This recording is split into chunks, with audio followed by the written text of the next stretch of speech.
Hello मित्रांनो, welcome to study revolution. आज आपण 9 जून 2021चा द हिंदू डिस्कस करणार आहोत. त्याच्या अगोदर 2 दिवस मी लेक्चर अपलोड करू शकलो नाही because of technical issues and also medical emergency, that's why. पण आज आपण पहिल्यांदा सुरू करायच्या अगोदर तुम्हाला स्वरूप सांगतो लेक्चरचं आपल्या कशा पद्धतीचं असतं. पहिल्यांदा आपण आर्टिकल डिस्कस करतो आणि त्यानंतर ज्या काही महत्त्वाच्या न्यूज आहेत त्या डिस्कस आपण करण्याचा प्रयत्न करतो. आणि ऑब्वियस सर्व न्यूज एक्झामच्या दृष्टीतून ज्या महत्त्वाच्या असतील त्याच आपण डिस्कस करतो. सो आजचा 9 जून 2021चा द हिंदू सुरुवात करूया. बघूया पहिला आर्टिकल आपल्यासाठी महत्त्वाचं कोणतं आहे ते. आर्टिकल डिटेलमध्ये सुरू करण्याच्या अगोदर पहिल्यांदा एक ओव्हरव्ह्यू सांगतो तुम्हाला. हे जे आर्टिकल आहे आणि हे आर्टिकल आहे हे दोन्ही कोविड-19शी रिलेटेड आर्टिकल आहे. म्हणजे कशा पद्धतीनं आपण कोविड-19शी फाईट करणे वगैरे याच्यावरती भरपूर आर्टिकल येऊन गेले आणि इथून पुढे पण येत राहतील. त्यामुळे याच्यामध्ये डिटेल बघण्यासारखं काही नाही. फक्त या आर्टिकलमध्ये विशेष काय सांगितले, पुढच्या ज्या वेव्ज आहेत आतापर्यंत आता 2 वेव्ज झाल्या. पहिली वेव्ज एक आली होती, दुसरी आली. मग त्याच्यामधून आपण काहीतरी शिकायला पाहिजे आणि इथून पुढे फ्युचरमध्ये ज्या कोणत्या वेव्ज येणार आहेत, कोविड-19च्या जेवढ्या पण वेव्ज येणार आहेत त्याला आपण फाईट करण्यासाठी आता सज्ज राहायला पाहिजे हे सांगणारे हे आर्टिकल विशेष करून आहे. आणि कोविड-19 वॅक्सिन्स रिलेटेड किंवा कोविड-19शी रिलेटेड ज्या काही नवीन पॉलिसी आहेत त्या आपण ॲडॉप्ट करायला पाहिजे.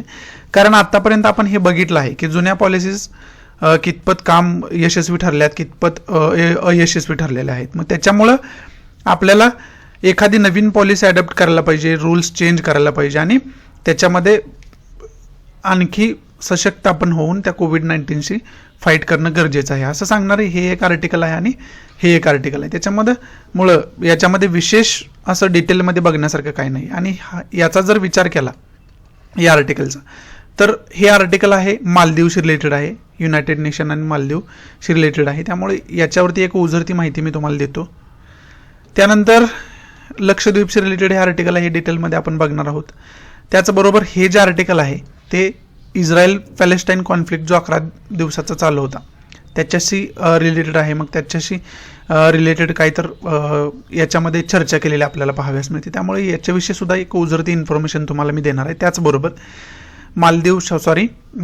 इस्रायल पॅलेस्टाईन कॉन्फ्लिक्टचे रिलेटेड मी टोटल एक व्हिडिओ बनवला आहे, वेगळं व्हिडिओ लेक्चर. त्याची लिंक मी डिस्क्रिप्शन बॉक्समध्ये दिलेली आहे. ते जर व्हिडिओ बघितलं तर तुम्हाला यांची हिस्ट्री वगैरे सर्व काही एक बॅकग्राऊंड मिळेल. जेणेकरून आणि जर ते बॅकग्राऊंड तुम्ही आत्ताच करून ठेवत असाल ना तर भविष्यामध्ये जेवढे पण आर्टिकल त्याच्यावरती येतील ते तुम्हाला परफेक्ट समजण्यासाठी मदत होईल. त्याच्यासाठी ते इम्पॉर्टंट आहे. आणि हे जे आर्टिकल आहे ते गव्हर्नन्सवरचा जो आपला विश्वास आहे तो कुठंतरी जास्त डेव्हलप आता होत आहे असं वाटत आहे.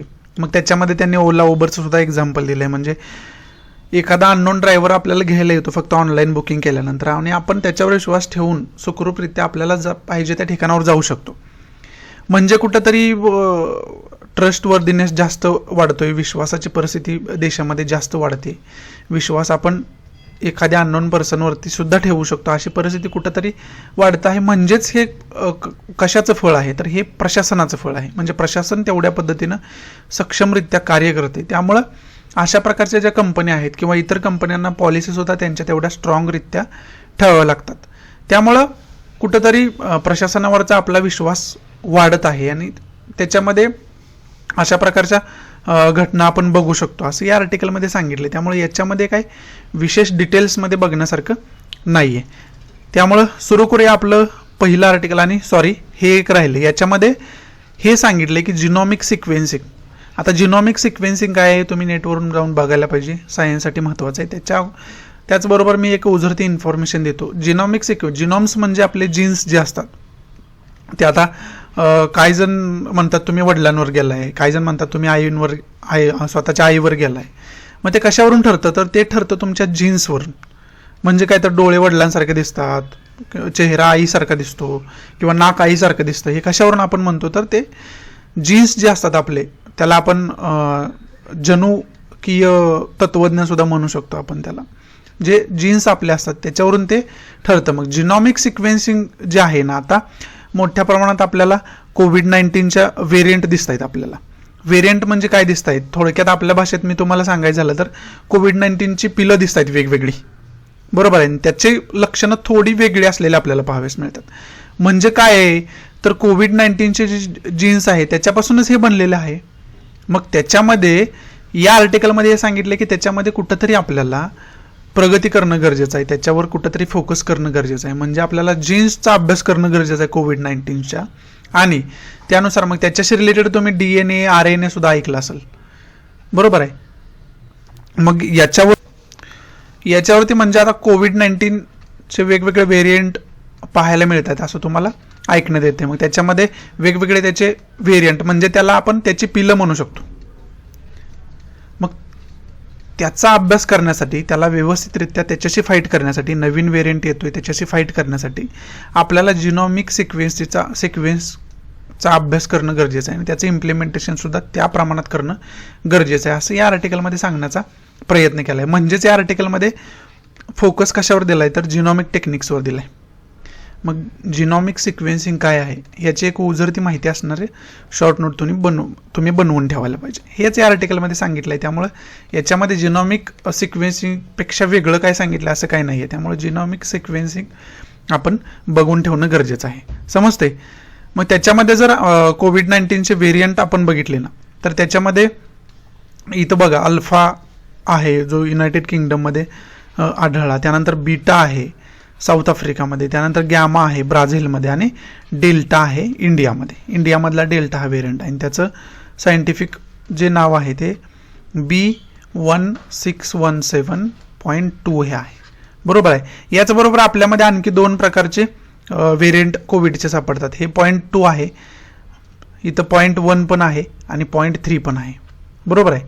B16172 जसं आहे त्याला डेल्टा नाव आहे, त्याचबरोबर B1617.1 पण आहे आणि B1617.3 पण आहे. समजते. त्यामुळं आता B1617.2 चं नाव डेल्टा आहे, त्याचबरोबर 0.1चं नाव काय आहे, 0.3चं नाव काय आहे हे सुद्धा तुम्ही बघून ठेवायला पाहिजे, बरोबर आहे. याचबरोबर वेगळी सुद्धा नावं याला दिले जातात हे आपल्याला इथं सांगितलेलं आहे, जे की ते आपल्यासाठी एवढं काय महत्त्वाचं नाही. परंतु इंडियामध्ये जे व्हेरियंट आढळतात ना त्याची आपल्याला डिटेलमध्ये माहिती असणं गरजेचं आहे, थोडी जास्त माहिती असणं गरजेचं आहे. समजते. बघूया आपलं पहिलं जे डिटेलमध्ये आपण आर्टिकल बघणार आहोत ते आर्टिकल कोणतं आहे ते. आपलं पहिलं आर्टिकल जे आहे ते लक्षद्वीपशी रिलेटेड आहे. याच्यावर मी एक वेगळं लेक्चर पण अपलोड करण्याचा लवकरात लवकर प्रयत्न करेन. त्याचबरोबर मी तुम्हाला उजळती माहिती सांगतो की लक्षद्वीपमध्ये नेमकं काय चाललंय. मोठ्या प्रमाणात केव्हाच तुम्हाला गेल्या 8 दिवसापासून आपल्याला पाहायला मिळतोय. मग नेमकं काय झालंय तर इथं काय झालंय, लक्षद्वीप डेव्हलपमेंट अथॉरिटी रेग्युलेशन एक ॲक्ट आणला गेला आहे. त्यानंतर prevention of anti social activities हा एक ॲक्ट आणला गेला आहे. त्यानंतर लक्षद्वीप पंचायत रेग्युलेशन हा ॲक्ट आणला गेला आहे. त्यानंतर लक्षद्वीप ॲनिमल प्रिझर्वेशन रेग्युलेशन हा ॲक्ट आणला गेला. मग आता याच्यामध्ये कॉन्ट्रोवर्शियल मुद्दे काय आहेत तर हा ॲक्ट आणणं हे कॉन्ट्रोवर्शियल नाही आहे, तर याच्यामध्ये ज्या तरतुदी केल्या गेल्या त्या कॉन्ट्रोवर्शियल आहेत जास्त. मग त्याच्यामध्ये जर रिडेव्हलपमेंटचा विचार केला तर इथं विशेषरित्या आपल्याला 200 म्हणजे 32 किलोमीटरचा एरिया सुद्धा नाही आहे इथं, तरी सुद्धा इथं लक्षद्वीप डेव्हलपमेंट अथॉरिटी रेग्युलेशन मग याच्या अंतर्गत रस्त्याची वगैरे तरतूद केली गेली आहे, जे की एवढं काय आवश्यक नाही आहे. त्याचबरोबर इथं पुढं सांगितलंय पुढचा ॲक्ट आहे अँटी सोशल ॲक्टिव्हिटीज. मग आता अँटी सोशल ॲक्टिव्हिटीजमध्ये काय झाले तर एखाद्या व्यक्तीला पोलीस हे विना वॉरंट अरेस्ट करू शकतात फक्त डाऊटफुल सिच्युएशन म्हणून, आणि त्याची हिस्ट्री क्रिमिनल बॅकग्राऊंड नसेल किंवा असेल याचा विचार न करता त्याला डायरेक्ट अरेस्ट केले जाईल आणि त्याला कस्टडीमध्ये टाकलं जाईल, अशी तरतूद या आर्टिकलमध्ये आहे. मग त्या आर्टिकलमध्ये ही तरतूद आपल्याला कुठंतरी ह्युमन राईट्सचं व्हायोलेशन करताना दिसते आपल्याला, त्यामुळे सुद्धा हे जास्त कॉन्ट्रोवर्शियल आहे. त्याचबरोबर लक्षद्वीप पंचायत रेग्युलेशन, आता याच्यामध्ये खूप वियर्स असा लॉ काय केला गेला आहे, हास्यास्पद सुद्धा आहे कुठंतरी. कारण पंचायत इलेक्शन तेच लढवू शकतात ज्यांना दोन मुलं आहेत, 2 अपत्य आहेत, 2पेक्षा जास्त असणारे पंचायत इलेक्शन लढवू शकत नाही, अशा कुठंतरी तरतूद इथं केलेली आपल्याला पाहाव्यास मिळते. आणि ही तरतूद कुठंतरी इंटलेक्च्युअल लेवलला फुलफिल न करणारी आहे आणि त्याचबरोबर कुठंतरी डिस्क्रिमिनेटरी पॉलिसी याच्या अंतर्गत अवलंबलेली गेली, त्यामुळे सुद्धा मोठ्या प्रमाणात इथं केवळ झालेला पाहायला मिळाला. त्याचबरोबर पंचायतमध्ये काय केलं तर पंचायत ज्या आहेत त्याच्या ज्या पॉवर्स आहेत त्या सुद्धा काढून घेतलेल्या पाहाव्यास मिळाल्या. ग्रामपंचायतीच्या तिथल्या ज्या पॉवर्स आहेत त्या सुद्धा काढून घेतलेल्या आपल्याला पाहाव्यास मिळाले या ॲक्टच्या अंतर्गत. त्यानंतर पुढचं आहे लक्षद्वीप ॲनिमल प्रिझर्वेशन रेग्युलेशन.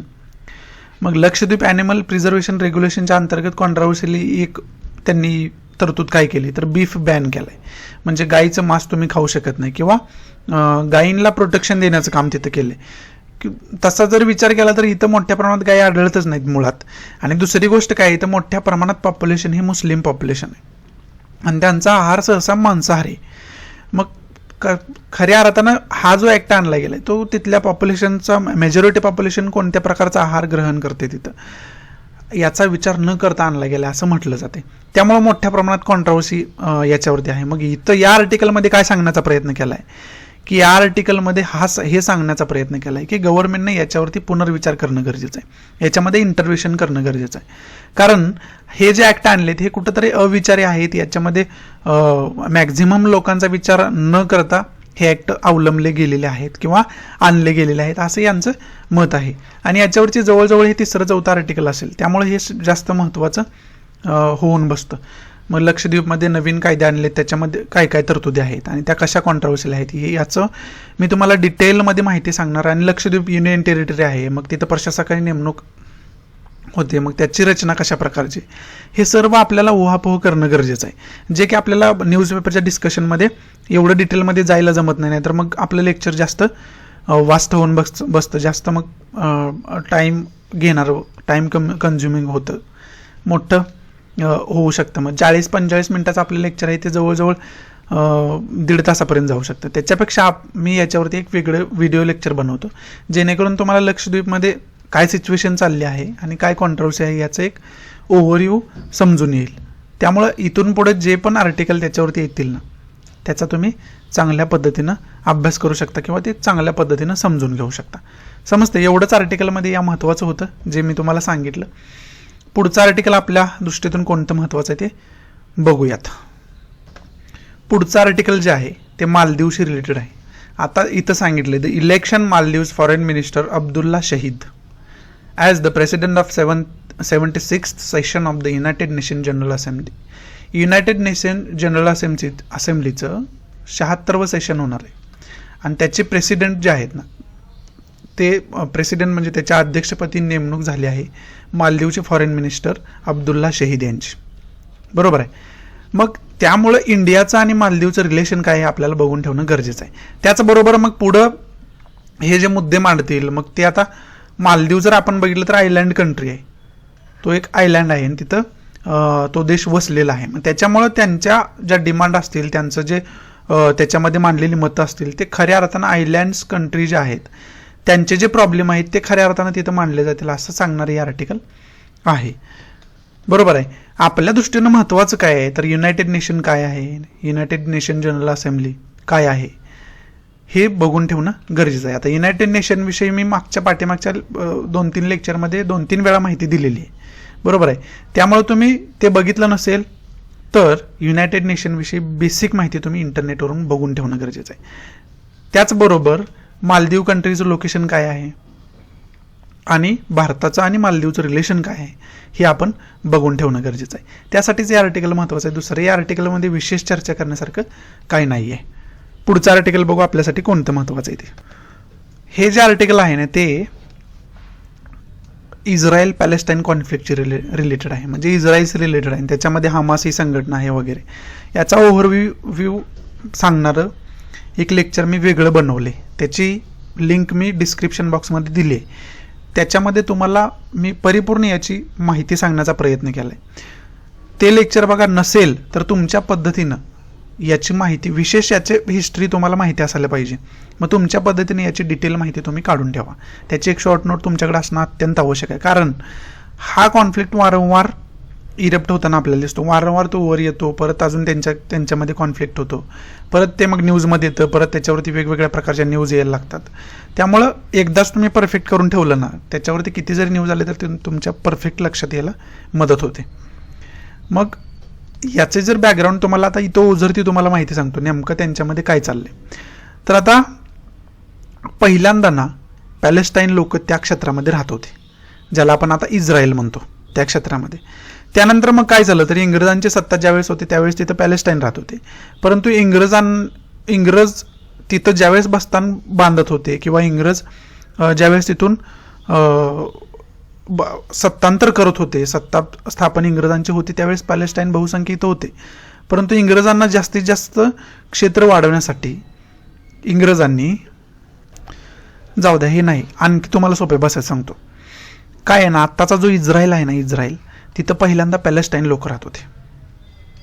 तिथं टोटल पॅलेस्टाईन बहुसंख्य लोक होते. आणि प्राचीन इतिहासात आता हे पॅलेस्टाईन राहत आहेत ना, त्याच्या अगोदर असं समजलं जातं की तिथं ज्यू लोक राहत होते. परंतु काय कारणास्तव तिथल्या अथॉरिटेरियनमुळं, तिथल्या राजांमुळं, त्या राजांनी त्यांना हाकलून दिलं तिथून, ज्यू लोकांना. त्यामुळं ती ज्यू लोक इतर ज्या शेजारील कंट्री आहेत किंवा वेस्टर्न कंट्री आहेत, पाश्चिमात्य देश आहेत, तिथं स्थलांतरित झाले. त्यामुळे तिथं परत कोण राहिले तर पॅलेस्टाईन राहिले फक्त. बरोबर आहे. आणि हे जे ज्यू लोक इतरत्र गेलेले आहेत ना, जिथं जिथं ते गेले ना, तिथं त्यांना हेटाळणी सहन करावी लागली. कारण ते तिथले नेटिव्ह नव्हते ना, मग नेटिव्ह लोक त्यांना परकच समजणार. त्यामुळे ती नेटिव्ह लोक आहेत ना, ती मोठ्या प्रमाणात त्यांचा उपहास करायला लागली, मोठ्या प्रमाणात त्यांना तुच्छ लेखलं जाऊ लागलं, मोठ्या प्रमाणात त्यांना त्यांची कत्तल केली जाऊ लागली, मोठ्या प्रमाणात त्यांचा छळ केला जाऊ लागला. मग त्याचं एक एक्झाम्पल वर्ल्ड वॉर सेकंडमध्ये ज्यू लोकांची जी कत्तल हिटलरनं केली होती ते तुम्हाला आठवत असेल. मग त्याचाच हा परिणाम आहे की ज्यू लोकांना मोठ्या प्रमाणात हेटाळणी सहन करायला लागते, त्यांना मोठ्या प्रमाणात हेट केलं जात होतं वेस्टर्न कंट्रीजमध्ये. म्हणून कुठंतरी या ज्यू लोकांना सुद्धा कंटाळा आला होता बाहेर राहण्याचा. आणि त्याचमध्ये काय झालं, इथं पॅलेस्टाईन लोक राहत आहेत ना, तिथं इंग्रजांची सत्ता मोठ्या प्रमाणात, मॅक्झिमम एरियावरती इंग्रजांची सत्ता आली. मग आता इंग्रजांना हे पूर्ण काबीज करायचं होतं. मग त्याच्यासाठी इंग्रजांनी प्लॅन काय केला तर या ज्यू लोकांना परत इथं बोलवायचं. बरोबर आहे, फोडा आणि राज्य करा हेच म्हणतात ना. मग इंग्रजांनी त्याला बाल्फोर डिक्लरेशन वगैरे म्हणतो. या बाल्फोर डिक्लरेशन विषयी तुम्ही आता बघू नका, ज्यावेळेस मी लेक्चरमध्ये त्या सांगितले वेगळं, बाल्फोर डिक्लरेशनमध्ये इंग्रजांनी काय काय केलं होतं हे तुम्हाला तिथं समजेल. पण आता थोडक्यात माहिती घ्यायची. बाल्फोर डिक्लरेशनच्या अंतर्गत काय केलं, इंग्रजांनी ज्यू लोकांना सांगितलं की हा जो एरिया आहे ना, तिथं तुमचा स्वतंत्र देश स्थापन करण्यासाठी तुम्हाला आम्ही जागा देऊ. बरोबर आहे. मग त्यामुळे काय झालं तरी वेगवेगळ्या भागात जे ज्यू लोक राहत होते त्यांच्यामध्ये एक होप निर्माण झाला आणि मोठ्या प्रमाणात स्थलांतर झालं. कुठं झालं तर या पॅलेस्टाईनमध्ये मोठ्या प्रमाणात लोक पॅलेस्टाईनमध्ये स्थलांतरित होऊ लागले. आणि त्यामुळे ही लोक ज्यू लोक काय करायला लागले, हा त्यांचा स्वतःच, आता ज्यू लोक हा जो पॅलेस्टाईन लोक राहत आहेत ना, तो एरिया स्वतःचा समजायला लागले. मग स्वतःचा समजायला लागले त्यामुळं यांनी कोणत्या ना कोणत्या कारणाला त्यांना टॉर्चर करून, पॅलेस्टाईन लोकांना टॉर्चर करून किंवा त्यांना मजबूर करून पॅलेस्टाईन सोडायला लावलं. त्यामुळे मोठ्या प्रमाणात इथले जे पॅलेस्टाईन होते ना, ते मोठ्या प्रमाणात बाहेर स्थलांतरित झाले शेजारील कंट्री. मग शेजारी कंट्री त्याच्या कोणकोणत्या आहेत, जॉर्डन आहे, इजिप्त आहे, सिरिया आहे, अशा कंट्रीज आहेत. आणि त्या कंट्रीमध्ये ते स्थलांतरित झाले. आणि इथं परत काय झालं, परत ज्यू लोकांचं बहुसंख्य ज्यू लोक इथं स्थापन झाले. आणि त्या ज्यू लोकांनी तिथं इस्रायल कंट्रीची स्थापना केली. जो आताचा इस्रायल म्हणतो ना आपण, तो या ज्यू लोकांचा आहे. आणि आता मग काय झालंय तर इथं पॅलेस्टाईन जे लोक आहेत ते काही प्रमाणात इथं आहेत अजून, पण ते खूप तुटपुंज्या प्रमाणात इथं राहिलेले आहेत आता पॅलेस्टाईन. आणि ते जे तुटपुंज्या प्रमाणात पॅलेस्टाईन राहिलेले आहेत ना, त्यांचं मत असं आहे की ही जी कंट्री आहे ती, हा जो भूभाग आहे इस्रायलचा टोटल, तो पॅलेस्टाईन आहे आणि तो आमचा आहे. पण इस्रायल लोकांचं मत काय आहे, तो आमचा आहे. मग यामुळे या पॅलेस्टाईन इस्रायल कॉन्फ्लिक्ट सुरू झाला, समजते. आणि याच्यामध्ये मग वेगवेगळ्या संघटना कार्यरत होत्या पॅलेस्टाईनकडून एखादी, आणि आता इस्रायल गव्हर्नमेंट स्थापन झाले. त्यामुळे इस्रायल गव्हर्नमेंट जे काय कार्य करेल ज्यू लोकांकडून ते इस्रायल गव्हर्नमेंट करेल. परंतु पॅलेस्टाईन लोकांचं असं कोणतंही स्टेबल गव्हर्नमेंट नाही तिथं, समजते. म्हणून काय होतंय, हमास ही संघटना उदयास येते.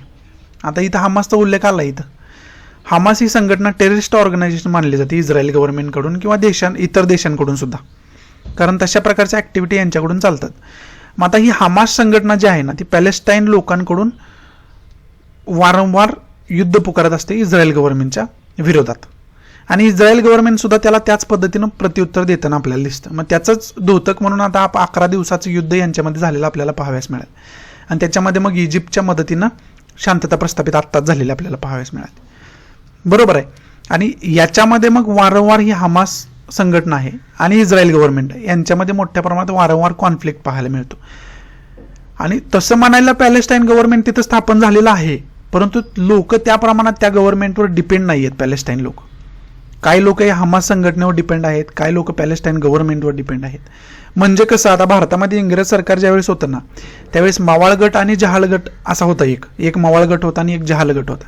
तशाच पद्धतीनं आता तिथं काय आहे, पॅलेस्टाईन जे गव्हर्नमेंट आहे त्याला मावाळ गट आपण म्हणू शकतो, आणि हमास संघटना जी आहे ना त्याला जहाल गट म्हणू शकतो आपण. कारण हे काय करतात, हे प्रत्युत्तर शस्त्रानं देण्याचा प्रयत्न करतात. परंतु हे जे आहेत पॅलेस्टाईन गव्हर्नमेंट जे आहे ना, ते प्रत्युत्तर प्रोटेस्ट करणे, निवेदनं देणे ह्या पद्धतीनं करतं. समजते. मग यांच्यामध्ये आता हे निवेदन कोणाला देणार तर युनायटेड नेशनला देणार आहे. कारण यांच्यामध्ये आता शांतता प्रस्थापित करण्याचं काम युनायटेड नेशन करते वारंवार. त्यामुळं युनायटेड नेशन सुद्धा मोठ्या प्रमाणात याच्यामुळं न्यूजमध्ये असतं. समजलं. अशा पद्धतीचा वाद तिथं चालू आहे पॅलेस्टाईन आणि इस्रायलमध्ये. आणि त्याच्यामुळं मग हमास संघटनेचा रोल काय मी तुम्हाला सांगितलं, बरोबर आहे. आणि त्याच्यामध्येच मग आता ह्या आर्टिकलमध्ये सांगितले की हमास इंडेंजर्स इस्रायली सिव्हिलियन्स. मग आता ही हमास संघटना ती अतिरेकी संघटना आहेच म्हणून तुम्हाला सांगितलं. मग आता ही हमास संघटना काय करते, इस्रायलचे जे लोक आहेत सिव्हिलियन सामान्य लोक इस्रायली आहेत त्यांना सुद्धा त्यांची सुद्धा किलिंग करण्याचा प्रयत्न करते, म्हणजे त्यांना सुद्धा मारण्याचा प्रयत्न करते. समजते. आणि यांचा दावा हमासचा काय आहे की इस्रायल गव्हर्नमेंटकडून आमचे जे पॅलेस्टाईन लोक आहेत, जे सामान्य लोक आहेत, त्यांचा कशाशी काहीही संबंध नाही. फक्त ते पॅलेस्टाईन आहेत म्हणून इस्रायल गव्हर्नमेंटकडून त्यांची कत्तल केली गेली आहे असा हमासचा दावा आहे. समजते. त्यामुळे हा कॉन्फ्लिक्ट जास्त वाढतोय. हेच या आर्टिकलमध्ये सांगण्याचा प्रयत्न केला. एवढंच आर्टिकलमध्ये महत्त्वाचं आहे. याच्यापेक्षा जास्त मी तुम्हाला जो ओव्हरव्ह्यू आहे, जी काय सिच्युएशन तिथे चालली ते सांगण्याचा प्रयत्न केला. समजते. एवढंच याच्यासाठी महत्त्वाचं आहे. आणि हे डिटेलमध्ये तुम्ही बघणं गरजेचं आहे. त्याच्यासाठी मी व्हिडिओ एक वेगळं बनवले, त्याची लिंक मी डिस्क्रिप्शन बॉक्समध्ये देतोय. ते प्लीज तुम्ही बघा, म्हणजे आणखी तुम्हाला परफेक्ट होईल. किंवा इतर कुठल्याही सोर्समधून तुम्ही त्याची परफेक्ट माहिती काढून ठेवणं गरजेचं आहे, कारण हे वारंवार न्यूजमध्ये असतं. त्यामुळे सांगतोय. समजते. पुढचं आर्टिकल बघू आपल्या दृष्टीतून कुठलं महत्त्वाचं आहे. इथं खऱ्या अर्थानं आपले आर्टिकल संपतायत. ही पहिली न्यूज आहे फॉरेन न्यूजमध्ये जर आपण बघितलं तर. याच्यामध्येच चायनाचे फॉरेन मिनिस्टर आहेत, त्यांचं मत असं आहे की जग आमच्याबरोबर ब्लॉक पॉलिटिक्स करत आहे. खऱ्या अर्थानं ब्रिक्स कंट्री ज्या आहेत त्या ब्लॉक पॉलिटिक्स करतायत. म्हणजे काय, आम्हाला वाळीत टाकतायत असं त्यांना आपल्या भाषेत म्हणायचं आहे. म्हणजे बरोबर आहे. मग त्याला आता कारणीभूत काय आहे, आता हे काही विशेष नाही यांना वाळीत वगैरे टाकायलाच पाहिजे असं माझं मत आहे. कारण का सांगतो, यांच्या प्रत्येक वेळेस डाऊटफुल ॲक्टिव्हिटीज असतात. प्रत्येक वेळेस म्हणजे आत्ताची ॲक्टिव्हिटीज बघितलं तर कोविड-19शी रिलेटेड वुहान लॅब चर्चेमध्ये आहे. सगळ्या म्हणजे युएसएचं तर ठाम मत असं आहे की कुठंतरी कोविड-19चा उगम यांच्या लॅबमध्ये यांनी स्वतः केलेला आहे असं मत आहे युएसचं. म्हणजे कुठंतरी त्या व्हायरसचं फॉर्मेशन तर यांनी नाही ना केलं. अशा प्रकारची डाऊटफुल सिच्युएशन यांच्या बाबतीत असते. मग आता डाऊटफुल सिच्युएशन कोणा बाबतीत पण होत नाही ना, काहीतरी त्याच्यामध्ये तथ्य असेल म्हणून तर अशा प्रकारचे सिच्युएशन यांच्याबद्दल पाहायला मिळतात. मग आता जग आहे ना ते यांच्यावरती कमी विश्वास दाखवताना दिसते. त्यामुळे मग अशा प्रकारचे स्टेटमेंट यांच्याकडून येणं काही विशेष नाही आहे. त्यामुळे हे न्यूजमध्ये पुढची न्यूज आपल्या दृष्टीतून कोणती महत्त्वाची बघू. आता पुढची न्यूज जी आहे ती युएसशी रिलेटेड आहे, सिनेटशी रिलेटेड आहे युएसच्या. आपल्याला इथं संसद जे आपण आपल्या सभागृहाला म्हणतो तिथं त्याला सिनेट म्हणतात. त्याच्यामध्ये डोनाल्ड ट्रम्प ज्यावेळेस इलेक्शनमध्ये हारले होते ना, त्यावेळेस त्यांच्या समर्थकांकडून सिनेटवरती अटॅक केला गेला. मग त्याच्यामध्ये या न्यूजमध्ये असं आलं आहे, त्याच्या इन्व्हेस्टिगेशनमध्ये असं जाणवलं की त्याच्यामध्ये स्थानिक पोलीस असतील किंवा प्रशासन असेल त्यांचं मोठ्या प्रमाणात फेल्युअर असलेलं बघायला मिळालं. त्यामुळेच ही घटना, अशा प्रकारची घटना घडलेली पाहाव्यास मिळाली असं यांचं मत आहे. पुढचं आहे gunman kill 27 in central Nigeria. Central नायजेरियामध्ये gunman एकानं म्हणजे गोळ्या घालून मॉबमध्ये जाऊन, गर्दीत जाऊन गोळ्या झाडल्या गेल्या अननोन पीपल्सवरती, आणि त्याच्यामध्ये जवळजवळ 27 लोक मृत्युमुखी पडली. त्यामुळे आता ही न्यूज आपल्यासाठी महत्त्वाची का आहे तर नायजेरियाचं लोकेशन कुठं आहे इंडियापासून हे आपण मॅपवरती बघून ठेवणं गरजेचं आहे. त्यानंतर जे अँटोनियो गुटेरस आहेत, युएनचे चीफ होते अगोदर, त्यांची पुनर्नियुक्ती झालेली आहे. पुन्हा एकदा त्यांची नियुक्ती युनायटेड नेशन चीफ म्हणून झालेली आहे. युनायटेड नेशनचे अध्यक्ष म्हटलं तर काही वावगं ठरणार नाही. समजते. त्याच्यासाठी ही न्यूज महत्त्वाची. आणि युनायटेड नेशन वारंवार न्यूजमध्ये असतात, त्याच्यामुळे युनायटेड नेशनची बेसिक माहिती, असे जे ऑर्गनायझेशन असतात त्याची बेसिक माहिती आपल्याला असणं गरजेचं असतं. त्यामुळे याची बेसिक माहिती तुम्ही बघून ठेवणं गरजेचं आहे. पुढची न्यूज बघू आपल्यासाठी कोणती महत्त्वाची ती. पहिली न्यूज आहे ती इमॅन्युअल मॅक्रॉन जे आहेत फ्रान्सचे प्रेसिडेंट, फ्रेंच प्रेसिडेंट, त्यांना ज्यावेळेस ते रॅलीत होते, इलेक्शनमध्ये होते, त्यावेळेस त्यांना अटॅक त्यांच्यावरती खऱ्या अर्थानं करण्यात आला आणि त्याच्यामध्ये एक चापट त्यांना लागलेली आपल्याला पाहावयास मिळालं. त्यामुळे हे न्यूजमध्ये हे सेम इन्सिडेंट कसं आहे, अरविंद केजरीवाल जे आहेत ते सुद्धा एका कॅम्पेनमध्ये होते, त्यावेळेस एका रिक्षावाल्याने त्यांना पण चापट मारण्याचा प्रयत्न केला होता. सेम तसा इन्सिडेंट आहे. मग कुठंतरी अशा प्रकारच्या गोष्टींना आळा घालावा. मग ही केस स्टडी म्हणून आपल्याला जर येत असेल तर मी याच्यामध्ये सर्वजण इन्व्हॉल्व असतात. इन्व्हॉल्व म्हणजे कसं, आता प्रशासनाचं फेल्युअरच आहे ना. प्रेसिडेंटला एखादा माणूस चापट मारू शकतो, हे प्रशासनाचं फेल्युअर आहे, स्थानिक पोलिसांचं फेल्युअर आहे. बरोबर आहे. लॉ अँड ऑर्डर सिच्युएशनचा निर्माण होते प्रेसिडेंटसोबत, मग सामान्य माणसांचं काय, असा प्रश्न कुठंतरी उपस्थित होतो. त्यामुळे सुद्धा ही न्यूज एथिकलदृष्ट्या आपल्याला एथिक्सच्या दृष्टीतून महत्त्वाची आहे असं मला वाटतं. पुढची जी न्यूज आहे ती वर्ल्ड बँक रिलेटेड आहे. वर्ल्ड बँकने हे सांगितलं आहे की pegs global growth at 5.6%. Global economic growth जी आहे ती 5.6% खुंटली आहे असं यांचं मत आहे. बरोबर आहे. आता वर्ल्ड बँकची स्थापना कधी झाली, त्याचा उद्देश काय, हे सगळं आपण बघून ठेवणं गरजेचं आहे. समजते. त्यामुळे ही न्यूज आपल्यासाठी महत्त्वाची आहे. पुढची न्यूज बघू आपल्यासाठी कोणती महत्त्वाची आहे. पुढची ही न्यूज आहे ती कोविडशी रिलेटेड आहे, कोविड वॅक्सिन्स रिलेटेड आहे. त्याच्यामध्ये 44 कोटी डोसेस जे आहेत त्या डोसेसची ऑर्डर प्लेस केलेली दिसली आपल्याला गव्हर्नमेंटकडून. त्याचबरोबर 30 करोड ज्या डोसेस आहेत ना त्या भारतामध्ये मॅन्युफॅक्चर केल्या जातात आणि त्या कुठंतरी मग अंडर ट्रायलमध्ये असलेल्या आपल्याला पाहाव्यास मिळतात. म्हणजे जवळजवळ 44 कोटी प्लस 30 कोटी, जवळजवळ मग आता 74 कोटी डोसेस आपल्याला अवेलेबल कुठपर्यंत होतील तर ऑगस्ट-डिसेंबरपर्यंत होतील असं इथं सांगण्यात आलेलं आहे. समजते. त्याच्यासाठी ही न्यूज आपली महत्त्वाची आहे. मग त्याच्यामध्ये कोविशिल्ड आहे आणि दुसरं जे आहे ते दुसरं कोणतं आहे, available August place fresh order vaccine doses of Covishield and Covaxin. Covishield आणि कोवॅक्सिन आहे हे. त्यामुळे ही न्यूज कुठंतरी आपल्याला महत्त्वाची ठरते. म्हणजे आता ऑगस्ट-डिसेंबरमध्ये प्रत्येक व्यक्तीपर्यंत या डोसेस पोचतील, भारतामध्ये या डोसेस पोचतील असं यांचं मत आहे. प्रत्येक व्यक्तीपर्यंत काय सांगता येत नाही, पण भारतामध्ये तर येतील असं सांगितलं. त्यानंतर इथं महत्त्वाची न्यूज काय दिली, price cap on jabs at private hospital. Private हॉस्पिटलमध्ये मॅक्झिमम किती प्राईस असेल डोसेसची, तर इथं सांगितले कोविशिल्डसाठी 780 रुपये मॅक्झिमम प्राईस असेल, कोवॅक्सिनसाठी 1410 प्राईस असेल आणि स्पुटनिकसाठी 1145 रुपये मॅक्झिमम प्राईस आहेत या प्रत्येक डोसेसचे रिलेटेड. प्रायव्हेटमध्ये जर तुम्ही द्यायला गेला तर याच्यापेक्षा जास्त पैसे तुमच्याकडून घेतले जाणार नाहीत असं गव्हर्नमेंटकडून सांगण्यात आलं. म्हणजे गव्हर्नमेंटकडून कुठंतरी एक लिमिट फिक्स केले, याच्यापेक्षा जास्त पैसे तुम्ही घेऊ शकत नाही असं सांगितलं. पुढं सुप्रीम कोर्टानं आता सांगितलं तर supreme court has ordered the states and union territories to ensure there is no break in the education of children orphaned due to COVID-19. इथं सांगितले की कोविड-19 पॅन्डेमिकमध्ये जे अनाथ मुलं जाते त्यांच्यामध्ये त्यांच्या शिक्षणामध्ये कोणत्याही खंड पडता कामा नाही याची दक्षता युनियन गव्हर्नमेंट असेल आणि स्टेट गव्हर्नमेंट असेल या दोघांनी घेणं गरजेचं आहे असं इथं सांगितलं. मग ते युनियन टेरिटरीज असतील किंवा वेगवेगळे स्टेट्स असतील तिथल्या स्थानिक गव्हर्नमेंटसुद्धा याची दक्षता घेणं गरजेचं आहे असं सुप्रीम कोर्टानं आत्ता सांगितलेलं आपल्याला पाहावयास मिळालं. पुढची न्यूज नेपाळशी रिलेटेड आहे. नेपाळमध्ये कोरोनिल किट्स जे आहे ते वाटप केलं जात होतं, परंतु ते आता वाटप करणं बंद केलं आहे. आणि हे कुणाचं प्रोडक्शन आहे कोरोनिल, तर पतंजलीचं प्रोडक्शन आहे. आणि त्यांनी खऱ्या अर्थानं त्यांना भेट म्हणून दिलं होतं हे नेपाळ, परंतु ते कुठंतरी स्टॉप करण्यात आलेलं आहे. डिस्ट्रीब्युशन त्याचं वाटप त्याचं स्टॉप करण्यात आलेलं आहे. त्यामुळे ही न्यूजमध्ये पुढं आहे न्यू इलेक्शन कमिशनरची नियुक्ती झालेली आहे. त्यांचं नाव आहे अनुप चंद्रा पांडे यांची इलेक्शन कमिशनर म्हणून नेमणूक झाली. आता इथं काय आहे, इलेक्शन कमिशनरची नेमणूक कशा पद्धतीने होते, त्याची रचना काय आहे आणि त्याचं नॉर्म्स कोणकोणते आहेत हे आपण करून ठेवणं गरजेचं आहे. हे पॉलिटीमध्ये येतं, हे पॉलिटीमध्ये डिटेलमध्ये दिलं आहे, ते तुम्ही बघून ठेवणं गरजेचं आहे. मग त्यांची नियुक्ती राष्ट्रपती करतात की पंतप्रधान करतात की आणखी कोणी करतं, बरोबर आहे, त्यांना शपथ कोण देतं, अशा सर्व प्रकारची माहिती आपल्याला असणं गरजेचं आहे. त्यामुळं ती न्यूज महत्त्वाची होती. पुढची न्यूज बघू आपल्यासाठी कोणती महत्त्वाची ती. हिंदूच्या फ्रंट पेजलाच आपण आज बघितलं होतं की हे जे इलेफंट आहेत ना त्यांची कोरोना टेस्ट कुठंतरी म्हणजे करताना दिसत आहेत आपल्याला.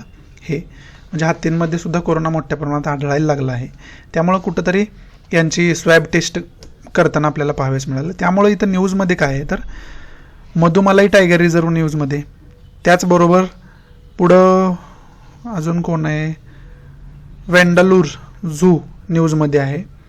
एवढं न्यूजमध्ये. त्यामुळं याचं लोकेशन काय आहे, जॉग्राफिकल इम्पॉर्टन्स याचं काय आहे हे बघून ठेवणं आपण गरजेचं आहे.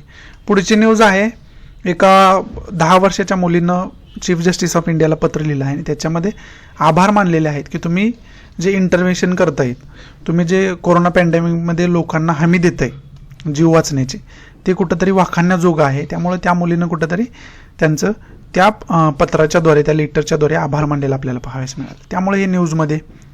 पुढची न्यूज आपल्यासाठी कोणती महत्त्वाची बघूया.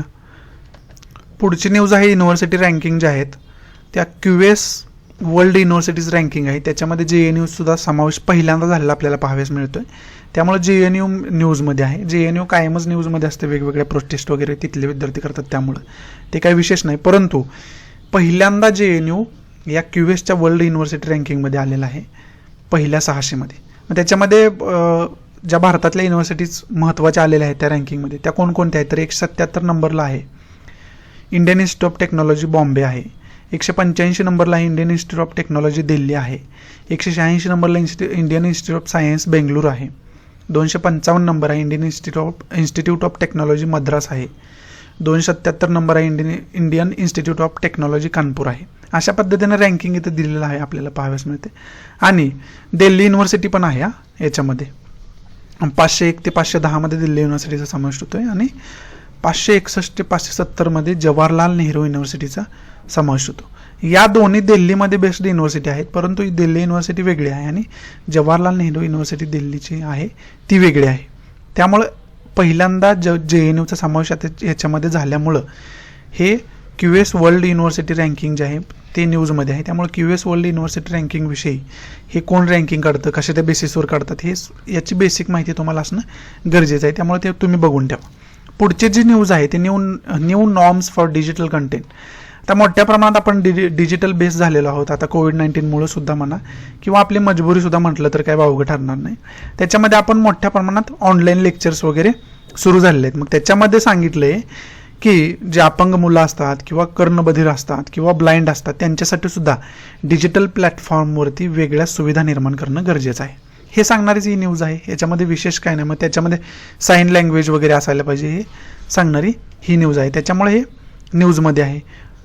पुढची न्यूज आपल्यासाठी महत्त्वाची आहे, क्रॅकडाऊन ऑन फेक मेडिसिन्स. पहिल्या न्यूजमध्ये इंटरपोलनं नवीन ऑपरेशन स्टार्ट केलं. त्याचं नाव आहे ऑपरेशन पॅन्जिया 14. या ऑपरेशनच्या अंतर्गत फेक मेडिसिन आहेत, मग त्याच्याशी रिलेटेड वेबसाईट आहेत, त्याच्याशी रिलेटेड वेगवेगळ्या प्लॅटफॉर्म आहेत, त्यांच्यावरती कुठंतरी निर्बंध आणण्याचं काम याच्यामुळं होणार आहे. ऑपरेशन पॅन्जिया 14 लक्षात ठेवा, महत्त्वाचं आहे. मग ते याच्यामध्ये सगळंच आलं. मध्येच आता तुम्ही पाहिलं होतं की ऑक्सिजन सिलेंडरच्या नावाखाली दुसरंच काहीतरी विकलं जात होतं, त्याचबरोबर रेमडेसिवीरच्या नावाखाली वेगळंच काहीतरी दिलं जात होतं. त्याचं ब्लॅक मार्केटिंग होताना आपल्याला दिसत होतं, आवाढव्य किमती आकारल्या जात होत्या. त्याच्यावरती निर्बंध टाकण्यासाठी कुठंतरी हे उपयोगी ठरणार आहेत ऑपरेशन पॅन्जिया 14. त्याच्यासाठी ही न्यूज महत्त्वाची आहे. दुसरी न्यूज आहे इंडिया स्वीडनशी रिलेटेड आहे. आत्ताच डिफेन्स मिनिस्टर आहे त्यांनी स्वीडनशी याबाबतीत चर्चा केलेलं आपल्याला पाहावयास मिळालं. आणि त्याच्यामध्ये जे डिफेन्सशी रिलेटेड जे प्रोडक्शन आहे ते कुठंतरी 2 कंट्रींमध्ये त्या क्षेत्रामध्ये कुठंतरी कॉपरेशन होईल अशी एक सकारात्मक चर्चा याच्यामध्ये झालेली आपल्याला पाहावयास मिळाली. त्यामुळे इंडिया स्वीडन रिलेशनशिप कसं आहे, स्वीडनचं लोकेशन कुठे आहे इंडियापासून, हे आपण बघून ठेवणं गरजेचं आहे. पुढची न्यूज जी आहे या न्यूजमध्ये रेंगमा नागाज ही खरं तर जमात न्यूजमध्ये, आणि त्याच्यानंतर महत्त्वाचं म्हणजे यांनी एक डिस्ट्रिक्ट काउन्सिल, म्हणजे आपण मराठीत त्याला विधान परिषद म्हणतो, विधान परिषदेची यांच्या ॲटोनॉमस विधान परिषदेची मागणी केलेली आहे आणि ती कुठंतरी महत्त्वाचं असलेलं आपल्याला पाहावयास मिळतं. म्हणजे खऱ्या अर्थानं ना रेंगमा नागाज ही जमात कुठंतरी न्यूजमध्ये, मग त्याच्याशी रिलेटेड ज्या महत्त्वाच्या न्यूज आहेत, आसाममध्ये यांचं खऱ्या अर्थानं रिजन कोणतं आहे तो बघून ठेवणं गरजेचं आहे. आणि यांची डिमांड आता काय आहे तर डिस्ट्रिक्ट काउन्सिल जे आहे ती त्यांना ॲटोनॉमस पाहिजे, त्यांची पाहिजे असं त्यांचं मत आहे. मर्ज्ड असलेली नसावी असं त्यांचं मत आहे.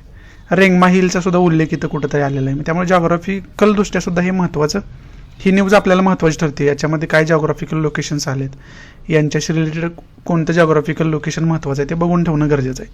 आणि डिस्ट्रिक्ट काउन्सिल म्हणजे विधान परिषद नाही,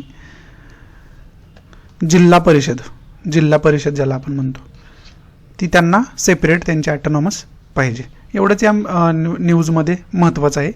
पुढची न्यूज आणि लास्टची न्यूज जी आहे ती आहे take action against illegal adoptions. Supreme कोर्टानं आता सांगितले जे इलिगल ॲडॉप्शन होतं म्हणजे दत्तक घेतले जातात कायद्याला डावलून किंवा कायद्याचा विचार न करता. म्हणजेच काय झालंय, आता कोविड-19मुळं अनेकांची पालक या कोविड-19मुळं त्यांचा दुर्दैवी मृत्यू झालाय. त्यामुळे ती मुलं जी आहेत ना ती अनाथ झालेली आहेत. आणि मोठ्या प्रमाणात इथं काय केलं गेलं तर सोशल मीडियावरती अनाऊन्स केलं गेलं की यांना ॲडॉप्ट तुम्ही करू शकताय, किंवा वेगवेगळ्या घोषणा केल्या गेल्या की ज्या इलिगल आहेत, अशा प्रकारचं तुम्ही ॲडॉप्शन करू शकत नाही. त्याच्यामध्ये लीगल विचार करणं गरजेचं आहे. लीगल कायदा काय म्हणतो हे बघणं आपल्याला गरजेचं आहे. पण त्याच्यामध्ये तशा प्रकारचं लोकांनी तो कायदा फॉलो केलेला दिसला नाही. त्यामुळे सुप्रीम कोर्टाला इंटरव्हेन्शन त्याच्यामध्ये करावं लागलं. आणि सुप्रीम कोर्टानं सांगितलं की सेंट्रल ॲडॉप्शन रिसोर्स अथॉरिटी जे आहे ना त्यांनी याच्यामध्ये लक्ष घालणं गरजेचं आहे. आणि त्या कायद्याचं व्यवस्थितरित्या इम्प्लिमेंटेशन झालं पाहिजे. आणि त्याच कायद्याच्या अंतर्गतच ॲडॉप्शन करू शकतो. ज्या ॲडॉप्शनच्या ज्या ॲक्टिव्हिटी आता चाललेल्या आहेत त्या आपण करू शकतो असं सुप्रीम कोर्टानं सरळ याच्यामध्ये सांगितलेलं आपल्याला पाहाव्यास मिळालं. त्यामुळे सुद्धा आता काय न्यूजमध्ये मग दुसरं सेंट्रल ॲडॉप्शन रिसोर्स अथॉरिटी न्यूजमध्ये कारा ज्याला आपण म्हणतो, हे सुद्धा आपण बघून ठेवणं गरजेचं आहे. समजते तुम्हाला? त्यामुळे सुद्धा महत्त्वाचं होऊन बसतं. त्यामुळं ही न्यूज खऱ्या अर्थानं महत्त्वाची असलेली पाहाव्यास मिळतं. इथं आजचं आपलं जे 9 जूनचं द हिंदूचं डिस्कशन आहे ते इथं संपतंय. आशा आहे की मी तुम्हाला चांगल्या पद्धतीनं समजावून सांगू शकलो असेल. तुम्हाला चांगल्या पद्धतीनं आजचा द हिंदू समजावून सांगू शकलो असेल मी. आणि दुसरी गोष्ट, 2 दिवस मी द हिंदू अपलोड करू शकलो नाही. त्याला कारण एक मेडिकल इमर्जन्सी आहे. आत्ताच्या काळात तुम्ही बघताय कुणाला मेडिकल इमर्जन्सीची हेल्प लागेल किंवा आपल्यावर काय संकट येईल काय सांगता येत नाही. त्यामुळं अशाच वेळेस मी हे अपलोड लेक्चर करू शकलो नाही ज्यावेळेस माझा न इलाज आहे. तरी पण मी भरपूर ट्राय केला अपलोड करायचा किंवा मोबाईलवरून सुद्धा ट्राय केला अपलोड करण्याचा. पण त्या पद्धतीनं तशा परिस्थिती मला तशी सहकार्याची नव्हती असं तुम्ही म्हणू शकताय. त्यामुळे मी करू शकलो नाही. पण आता मी म्हणजे माझ्यासाठी परिस्थिती अनुकूल आहे. त्यामुळे मी इथून पुढे दक्षता घेईन की अशा प्रकारचा खंड पडू नये. परंतु त्यासाठी मी तुमची माफीसुद्धा मागतोय की माझ्यावरती तुम्ही यासाठी खऱ्या अर्थानं डिपेंड आहात. आणि मी न सांगता कोणतीही पूर्वसूचना न देता 2 दिवस मी अपलोड नाही करू शकलो. त्याच्यासाठी मेडिकल इमर्जन्सी होती, तो सुद्धा एक एक्सक्यूज आहे माझ्या दृष्टीतून. परंतु इथून पुढे मी त्याची चांगल्या पद्धतीनं दक्षता घ्यायचा प्रयत्न करीन. जर असं काय झालं तर मी पूर्वसूचना देण्याचा प्रयत्न करेल अगोदर, की उद्या लेक्चर जर येत नसेल तर मी त्याची पूर्वसूचना देण्याचा प्रयत्न करेन याच्यानंतर. आणि विशेष करून अशी परिस्थिती येणारच नाही, अपलोड लेक्चर कसल्याही परिस्थितीत मी करणारच, याच्यावर मी ठाम राहण्याचा प्रयत्न करेन. मग ज्यावेळेस मला असं आउटडोअरला जावं लागतं, बाहेर जावं लागतं, त्यावेळेस मी कसं लेक्चर अपलोड करू शकतो, त्याच्या ज्या टेक्निकल रिक्वायरमेंट आहेत त्यासुद्धा मी फुलफिल करण्याचा प्रयत्न करतो. म्हणजे त्या ज्या ॲक्सेसरीज आहेत त्यासुद्धा घेऊन ठेवण्याचा प्रयत्न करतो, जेणेकरून अशा पद्धतीनं मला जर बाहेर जावं लागलं किंवा माझे काही टेक्निकल इश्यूज आले तर माझ्याकडे दुसरा ऑप्शन असावा लेक्चर अपलोड करण्यासाठी. त्यामुळं प्लीज फॉरगिव्ह मी. इथून पुढं अशा पद्धतीचा केओस निर्माण होणार नाही, एवढंच तुम्हाला मी सांगतो. आणि आशा आहे की मी तुम्हाला आज चांगल्या पद्धतीनं लेक्चर समजावून सांगितलं असेल. आजचा द हिंदू तुम्हाला समजावून सांगण्याचा प्रयत्न मी चांगल्या पद्धतीने केला, तुम्हाला समजलं असेल आशा बाळगतो. आणि जर आवडत असेल तर लाईक करा, नसेल तर डिसलाईक करा. डिसलाईक का केला हे कमेंट बॉक्समध्ये नक्की सांगा, जेणेकरून मी तुमच्या कमेंटनुसार त्याच्यामध्ये इम्प्रूव्हमेंट करण्याचा प्रयत्न करेल. त्याचबरोबर आपल्या सर्व मराठी विद्यार्थ्यांना हे लेक्चर प्लीज शेअर करा, जेणेकरून सर्वांना याचा फायदा घेता येईल. सर्वांना आपल्या खेड्यापाड्यातल्या विद्यार्थी आणि विद्यार्थिनी आहेत त्यांना याचा फायदा घेता येईल. आणि खऱ्या अर्थानं माझा उद्देश आहे की मराठी विद्यार्थ्यांना टार्गेट करून मी लेक्चर बनवतोय. त्यामुळं जेवढं मराठी विद्यार्थ्यांना याचा फायदा होईल तेवढं ते माझ्यासाठी मोटिवेशन असेल, प्रोत्साहन असेल. सो इथं आजच्यापुरती मी तुमची रजा घेतो. आपण भेटू नवीन लेक्चरमध्ये उद्याच्या. तोपर्यंत good bye, take care, thanks for watching. जय हिंद.